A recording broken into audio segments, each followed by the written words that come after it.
Привет! Меня зовут Баха, и сегодня я расскажу вам, почему велосипед является самым крутым транспортным средством. Привет! Меня зовут Бахтияр, и сегодня я расскажу вам, почему автомобиль круче.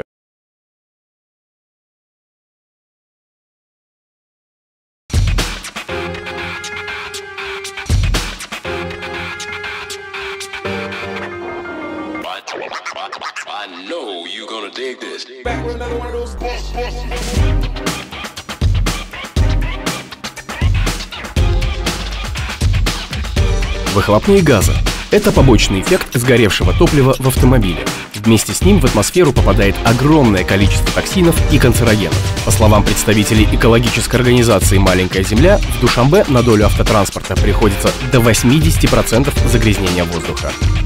Не волнует состояние природы? Тогда задумаемся о том, какой вред автотранспорт наносит нашему здоровью. Одним из основных факторов загрязнения окружающей среды мы могли бы назвать в наше время конкретно. Это, конечно, большой выброс выхлопных газов автомобилей.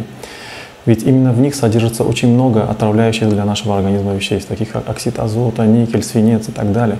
Их очень много, но если так взять, основные из них это вот те, которые мы назвали. Их воздействие на организм многогранно. Если рассмотреть каждый из них, то мы могли бы сказать, например, о оксиде азота.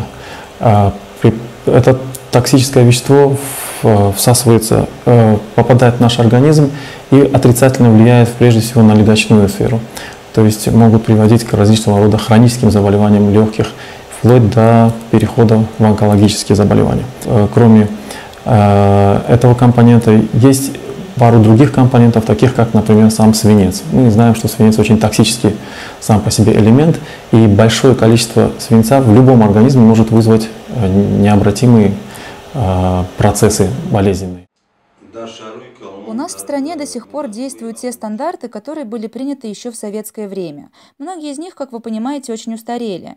Но совсем недавно у нас был принят закон об экологической безопасности транспорта, который сейчас обязует нас разработать нормативные акты, определяющие классификацию транспорта, вопросы утилизации запчастей и многое другое. Что касается экоталонов, то с этого года Комитет по охране окружающей среды не дает талоны экологии экополиции. Мы заключили договор с ассоциациями Ронандай и Клиот, согласно которому теперь экоталоны будут выдаваться исключительно на экологических постах. В страну уже ввезено 70 газоанализаторов и дымомеров, причем самых современных. И отныне экоталоны будут выдаваться в пунктах диагностики, где только в присутствии нашего инспектора автомобили будут проверяться с помощью нового оборудования. Если машина не будет соответствовать нормам, талон автовладелец не получит. Ну а пока проблема с токсичными выхлопами не решена и на экотранспорт мы не пересели, приходится защищать организм с помощью антиоксидантов, которые содержатся в ягодах, фруктах, зеленых овощах и зеленом чае. И пить побольше воды, так как она способствует детоксикации.